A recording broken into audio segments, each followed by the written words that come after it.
What's up YouTube? Happy holidays, I'm the nice one, and today we are making a Viking Santa Claus type character for those of you that celebrate Christmas. For those of you who don't, you can also just follow this tutorial along or this walkthrough and just make a standard Viking character and then texture paint him silver or bronze and you'll get the same effect. But personally I wanted to do something a little more festive to kind of celebrate the holidays and honestly celebrate the end of 2020 because it has been quite a year.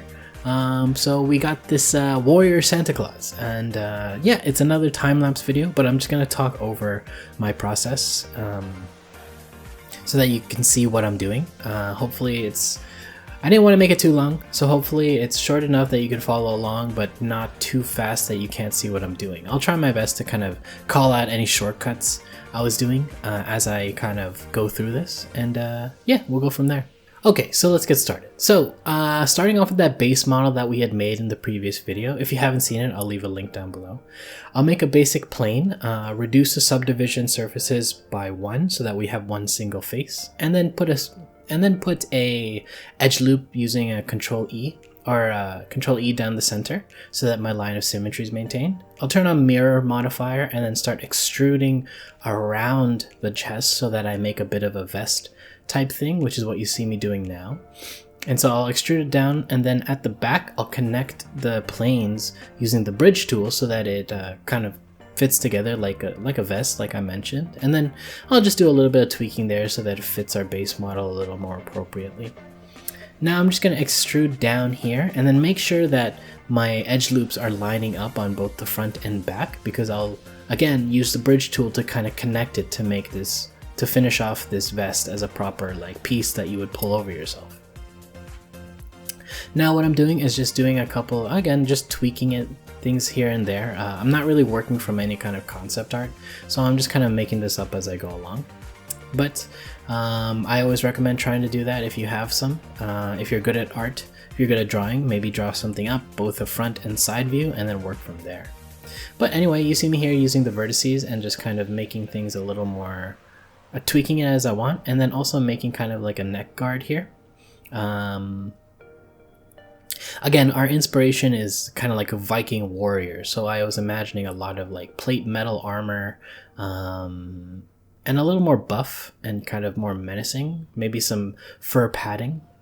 Here what you see me doing is adding some thickness to the plate armor so that it gives it a little more substance and doesn't just look like a plain cloth. And then obviously modifying how the arms, or how the armholes look.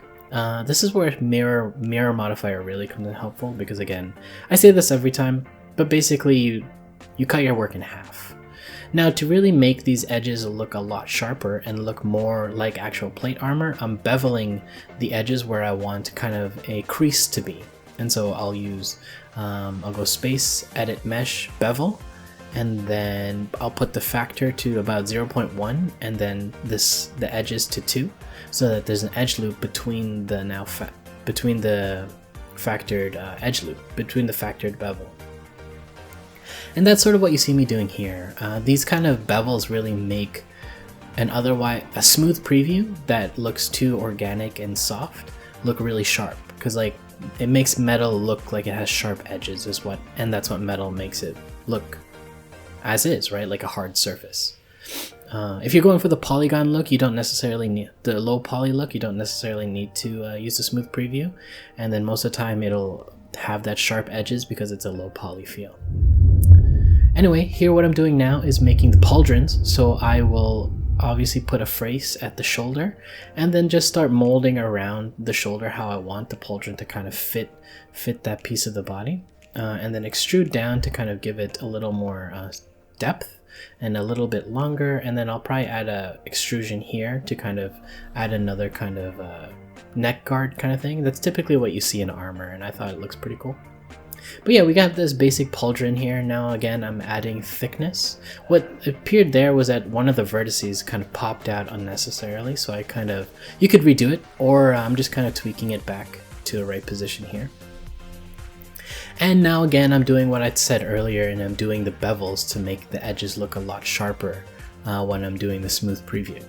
Again, you want to do the bevel at the edges where like where you have like a 90-degree turn, or where like a piece of plate, like where you imagine a plate armor would end. Here I duplicated the pauldron and then inverted the scale to bring it on the opposite side. To be honest with you, what you could do, and which is a lot simpler, is just pick the mesh and then use the mirror. Go space, edit mesh, mirror, and then it'll just automatically duplicate it on the opposite side and mirrored, so it's perfectly symmetrical. Now here I'm making the gauntlets. Again, this time I used the cube and I just deleted the faces that where the hands would pop out.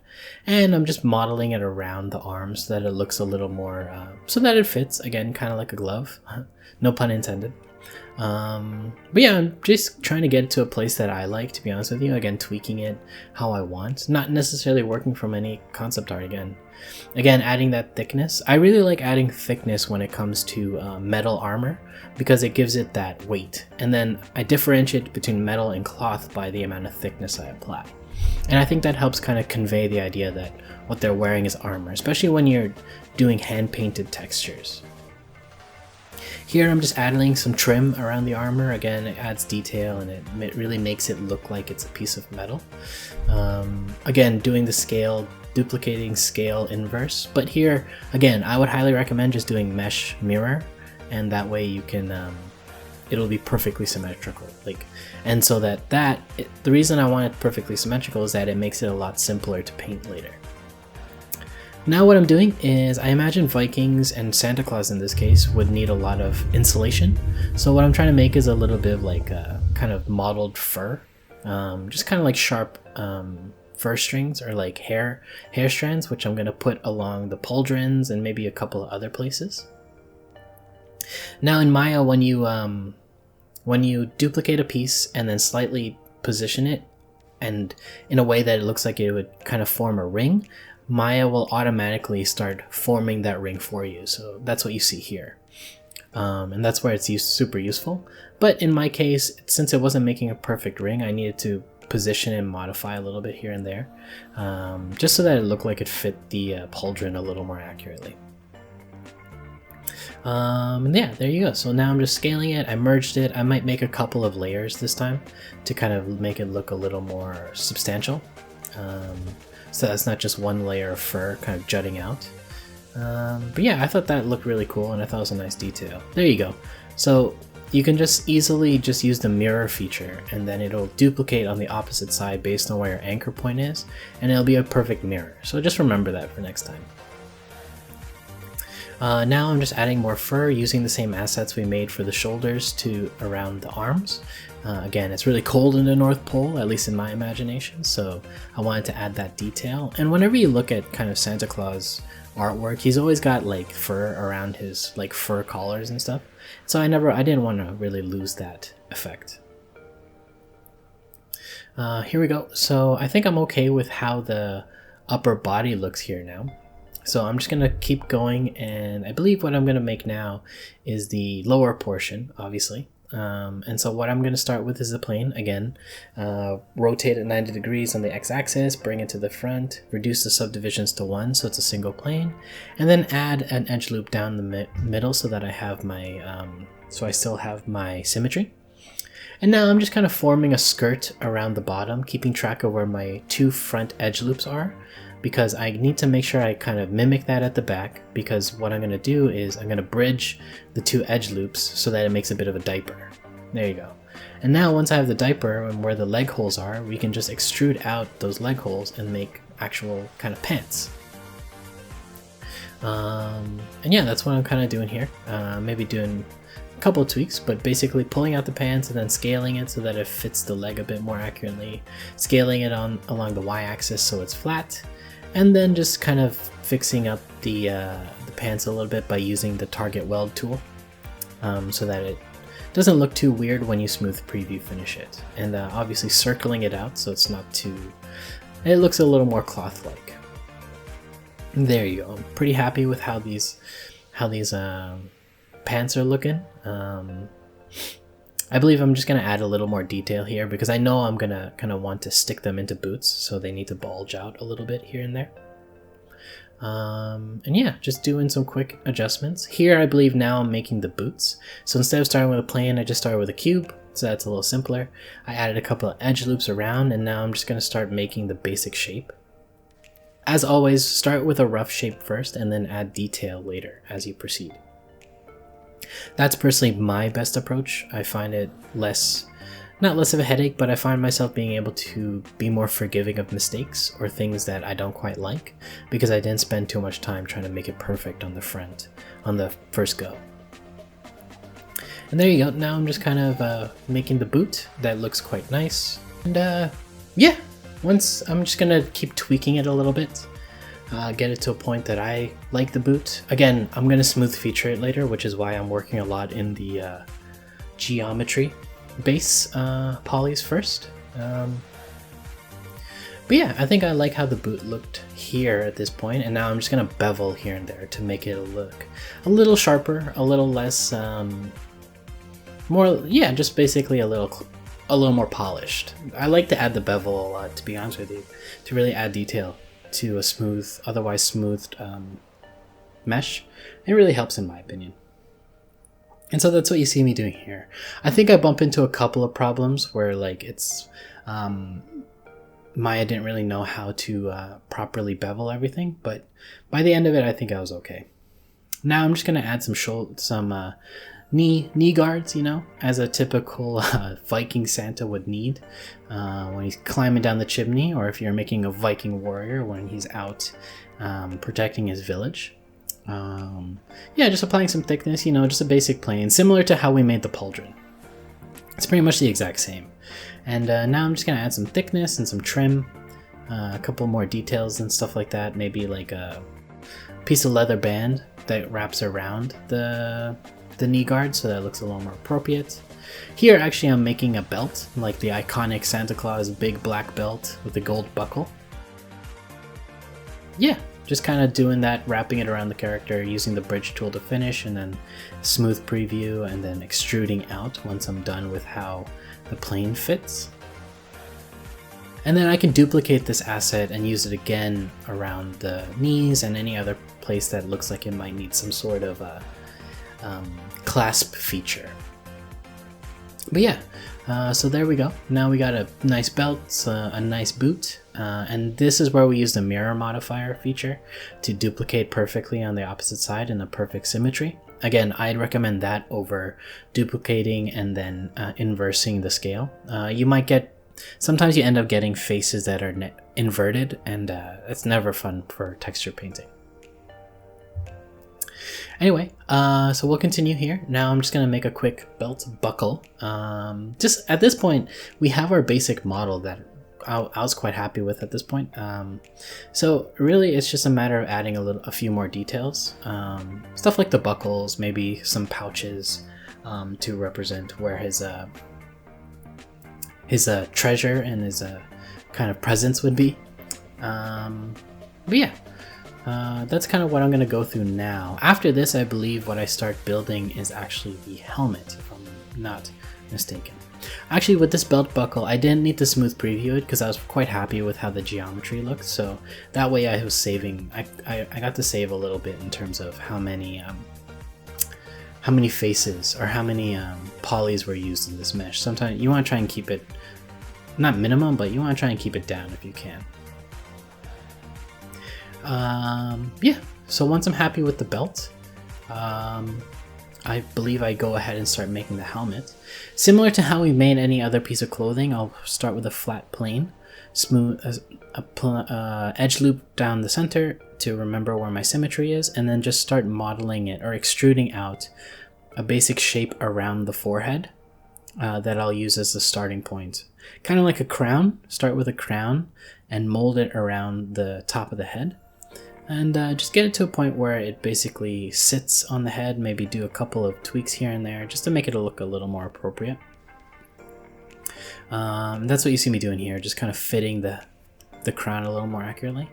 And now I'm just going to extrude down the edges here to make kind of like an ear guard, kind of like really start finishing off this helmet. I was imagining like a Viking warrior helmet, the one where it's kind of like Thor's helmet. That's what I was trying to imagine here. which is why you see me make kind of like the chin guard, the ear guards, and then the nose guard. And then I'm just going to close off the helmet at the top here by just kind of using the bridge tool and extruding out, and then kind of rounding off the top so it looks more like a skull cap. And there you go. Adding some thickness to again make it look like it's more armor. And now I'm just gonna bevel around the edges of the eyes, just to make it look a little sharper after I smooth preview it, because otherwise it'll look too amorphous and blobby, and that's not how you want your metal armor to look.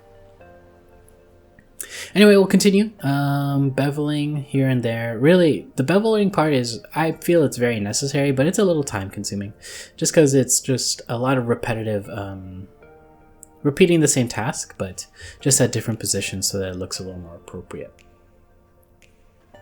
And there you go. Now we got a basic helmet. I mean, we can cut it off here, but I did want to add a few more details. And this is where I start building the antlers. And that was quite fun to make, actually. I started with a basic cube and subdivided it a couple times. And then I just started kind of, not randomly. This time I actually looked at some artwork to the side, just so that I understood how antlers worked. And then I just started kind of making a basic horn shape, extruding up and around the helmet. To basically make the basic shape of the antler, and then starting to kind of taper it off at the top so that it looked a lot more pointed. Now I'm extruding out at different faces to kind of get that feel of how antlers have multiple horns kind of coming out at different parts of the bone. But once I was happy with the initial, the base root, like if you imagine it kind of like roots from a tree, it's basically modeling this. It's pretty much the same thing as modeling roots from a tree, to be honest with you. Just with shorter roots and maybe a little more bevels to make it sharper. Anyways, that's what I'm doing here. That's what you see me doing here. Just kind of tweaking the antlers at this point with the edge tool. This is where proportional editing really came in handy. That way you didn't like morph your shape too awkwardly. It was affecting multiple different faces at the same time. Yeah, here we go. So I got a cool little antler going on here. I was quite happy with it at this point, but I just wanted to add a few more details to really give it that kind of king of the forest type thing. You know, it's awkward if Santa Claus is wearing antlers, because then that would imply that he kind of slayed one of his reindeer, which is quite unfortunate. So, but I guess that's life as a Viking Santa Claus. Here I was trying to make kind of like a platform for the antlers to kind of sit on the helmet. It didn't quite work. I wasn't quite happy with how it was turning out, so as opposed to spending too much time trying to finesse that, I was just like, I'll add it in texture paint later. And now I'm just gonna mirror it to the opposite side, and there you go. Now we got kind of a basic, now we got like a Viking warrior. Really, the Santa Claus part comes out in the texture paint, and maybe I'll just share a time-lapse video of me doing that later. But yeah, it was pretty simple, pretty straightforward. Hopefully you can just follow this video along and make your own Viking warriors. Let me know what you think down below, any ways I can improve my modeling. Obviously, we're pretty much all in the same boat here as we're kind of learning Maya and animation and all that stuff. But hopefully I can help you avoid mistakes that I made so that your time is a bit easier. Let me know what you think of Savage or Viking Santa Claus. And yeah, okay, I'll talk to you guys later, okay? Bye.